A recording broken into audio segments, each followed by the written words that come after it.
Hello friends, welcome back to my channel Rashmi's food corner. कैसे हैं आप सब। आज मैं आप सभी के साथ में एक बेसिक रेसिपी शेयर करने वाली हूं और वो है एगलेस केक प्रीमिक्स की रेसिपी।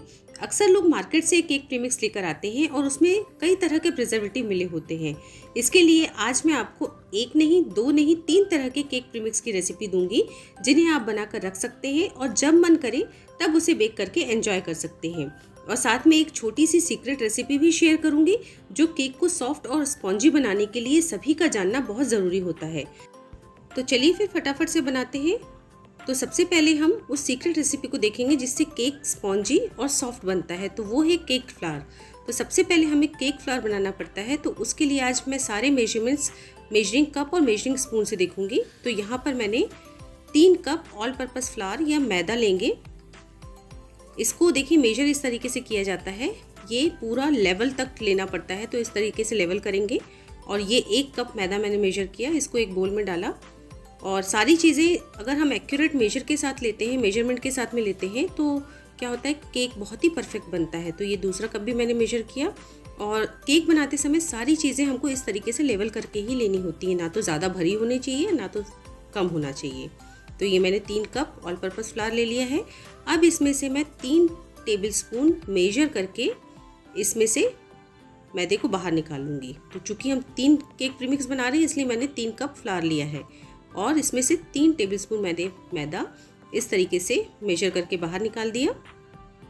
और जितना मैंने मैदा बाहर निकाला है उतना ही मेजर करके 3 टेबलस्पून कॉर्नफ्लावर इसमें ऐड कर दूँगी।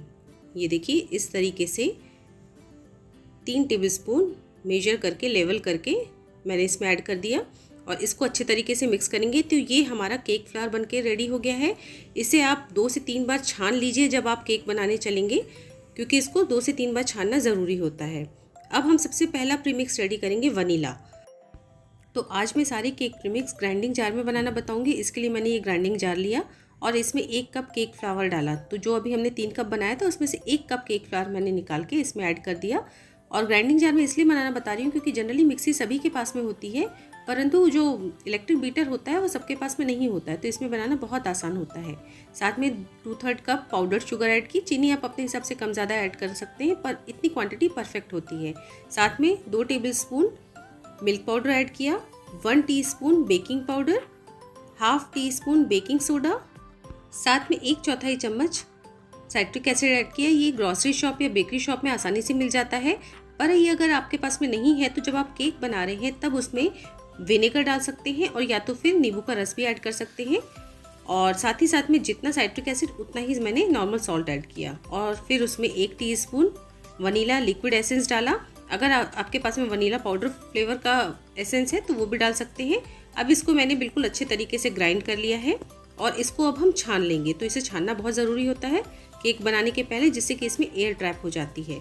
और इसको बहुत ज़्यादा ग्राइंड भी नहीं करना है क्योंकि इसमें मिल्क पाउडर है, तो बहुत ज़्यादा अगर हम ग्राइंड कर देंगे तो मिक्सी गर्म हो जाएगी और मिल्क पाउडर के लम्प्स टाइप के बन सकते हैं।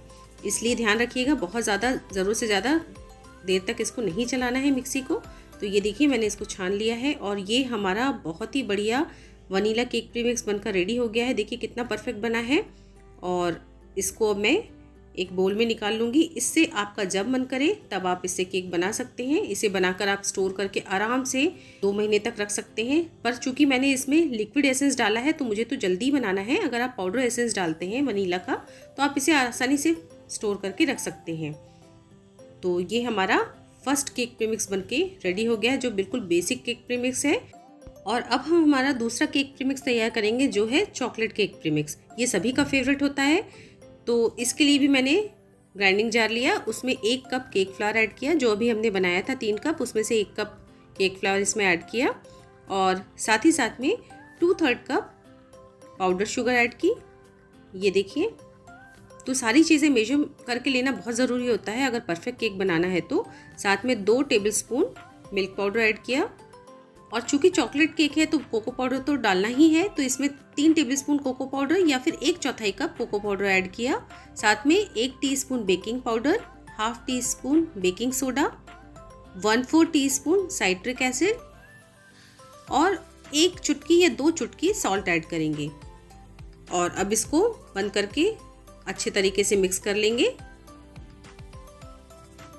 इसको मैंने मिक्स कर लिया है। अब इसको छानेंगे तो इस तरीके के स्ट्रेनर में अच्छे तरीके से अब इसको बिल्कुल एयर ट्रैप करने के लिए अच्छे तरीके से हम इसको छान लेंगे। तो केक बनाने के पहले बहुत ज़रूरी स्टेप होता है ये कि इसको छानना ही है, और केक फ्लावर बनाने के बाद में भी उसको कम से कम 1 से 2 बार या 3 बार आप इसे छानिए, तो उससे बहुत ही ज़्यादा स्पॉन्जी केक बन के तैयार होता है। ये छोटे छोटे टिप्स हैं जो हमें बेकिंग के समय बहुत ज़्यादा ध्यान में रखने ज़रूरी होते हैं। तो ये हमारा बहुत ही परफेक्ट केक फ्लावर बनके तैयार हो गया है। ये सबका पसंदीदा होता है चॉकलेट फ्लेवर का। इसको एक बोल में भर के रख लेंगे, और आप इसे भी आप आसानी से कम 2 महीने तक स्टोर करके रख सकते हैं। जब मन करे तब इसे बेक कीजिए और इसको एंजॉय कीजिए।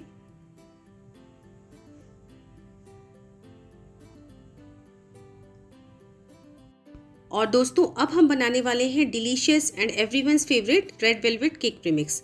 इसके लिए भी सेम प्रोसेस है। ग्राइंडिंग जार लिया, उसमें 1 कप केक फ्लावर ऐड किया हमने, ये देखिए, और साथ ही साथ में 2/3 कप पाउडर शुगर ऐड करेंगे, ये भी मैंने इसमें डाल दी। और फिर इसके बाद 2 टेबलस्पून मिल्क पाउडर ऐड किया, ये दूसरा टेबलस्पून। साथ ही साथ में 1 टेबलस्पून कोको पाउडर ज़रूरी होता है रेड वेलवेट केक में, तो वो डाल दिया। 1 teaspoon baking powder, ½ teaspoon baking soda, 1/4 teaspoon citric acid और 2 चुटकी सॉल्ट ऐड किया। साथ में वनीला एसेंस 1 टीस्पून और liquid gel colour, red jail colour हमने इसमें ऐड किया है 1 टीस्पून। तो रेड जेल कलर ही यूज़ कीजिए, इसमें जेल कलर यूज़ करने से बहुत ही परफेक्ट कलर आता है। तो उसको मैंने ग्राइंड कर लिया है। अब उसको हम छानेंगे। केक प्रीमिक्स को हमने छाना, तो देखिए कितना बढ़िया ग्राइंड करने के बाद बहुत ही बढ़िया रेड कलर आया है। और जब इसका हम बैटर बनाएंगे तो और भी बढ़िया रेड कलर आ जाएगा। जब इसमें हम ऑयल और दूध मिलाएंगे तो बहुत ही परफेक्ट रेड कलर आएगा। इसको मैंने छान लिया। तो ये हमारा रेड वेलवेट केक प्रीमिक्स बनकर तैयार हो चुका है। बहुत ही अच्छा कलर आया है प्रीमिक्स का भी। और अब इसको एक बोल में निकाल लेंगे हम। तो ये अगर केक प्रीमिक्स आप बना के पहले से रख लेते हैं, तो जब भी आपका मन करे तो ये बहुत आसान हो जाता है केक बनाना। और जब हम मार्केट से लाते हैं तो उसमें तरह तरह के प्रिजर्वेटिव मिले होते हैं जो हमारी हेल्थ के लिए अच्छे नहीं होते हैं। तो आप इन्हें घर पे बनाइए, बहुत ही आसानी से बन जाते हैं। तो ये तीनों टाइप के केक प्रीमिक्स आसानी से घर में बनाए जा सकते हैं, वो हमने देख लिया है। और अब इससे केक किस तरीके से बनाना है वो भी हम आगे वीडियो में देखेंगे। उसके पहले हमें इसको स्टोर कैसे करना है वो हम देखते हैं। इसके लिए हमें एयर टाइट कंटेनर लेने हैं, और इसमें इसको भर के आप आराम से बिल्कुल सूखी जगह पे 1.5 से 2 महीने तक रख सकते हैं। और ज़्यादा टाइम तक रखना चाहे तो आप फ्रिज में भी रख सकते हैं इसको 3 से 4 महीने तक। ये बिल्कुल ख़राब नहीं होता है, बहुत ही परफेक्ट बन के तैयार होगा जब आप इससे केक बनाएंगे तो ये मैंने रेड वेलवेट केक प्रीमिक्स को बॉक्स में भर लिया है। बिल्कुल इसी तरीके से सेम प्रोसेस से हम चॉकलेट केक प्रीमिक्स को भी स्टोर करके रख सकते हैं।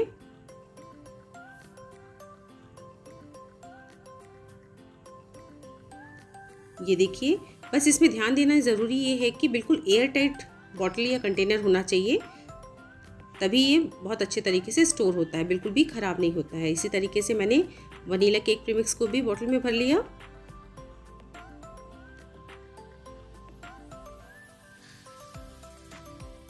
तो बस देखिए कितना आसान है इन तीनों केक प्रीमिक्स को बनाकर तैयार करना। और अब इसमें से मैं चॉकलेट केक प्रीमिक्स से आपको केक बनाना बताऊंगी।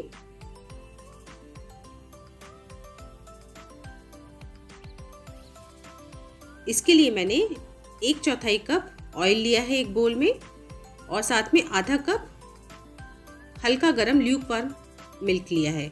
बिल्कुल हल्का या रूम टेम्परेचर पे होना चाहिए, फ्रिज का ठंडा दूध नहीं लेना है। इसको अच्छे तरीके से मिक्स किया मैंने, और ये जो हमारा चॉकलेट केक प्रीमिक्स है इसको इसमें डाला। ये देखिए थोड़ा थोड़ा करके डालना है हमें, एकदम से बहुत सारा मत डाल दीजिएगा, थोड़ा थोड़ा करके हम डालते जाएंगे और इसको मिक्स करते जाएंगे। और ध्यान देना ज़रूरी है, इसको मिक्स अच्छे तरीके से करना है कि इसमें लम्स ना पड़े। इस तरीके से मिक्स करते जाएंगे।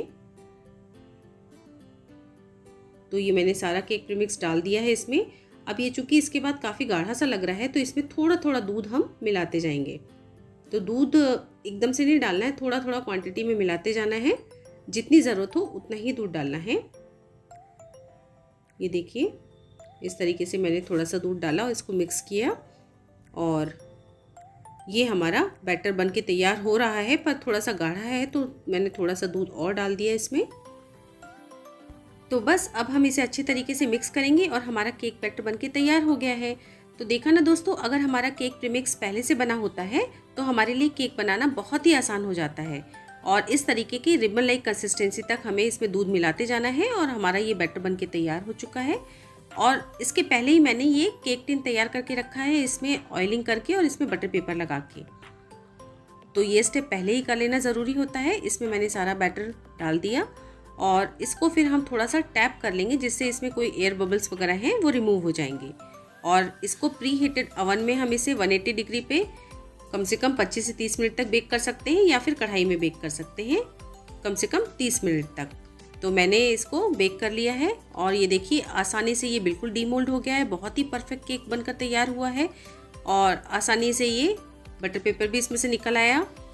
और देखिए पीछे से भी कितनी बढ़िया जाली पड़ी है। बहुत ही अच्छा आसानी से हमारा प्रीमिक्स से केक बनकर तैयार हो चुका है। इसे कट करके भी मैं आपको दिखाऊंगी कितनी अच्छी जाली पड़ी है और कितनी बढ़िया स्पॉन्जी बना है ये केक।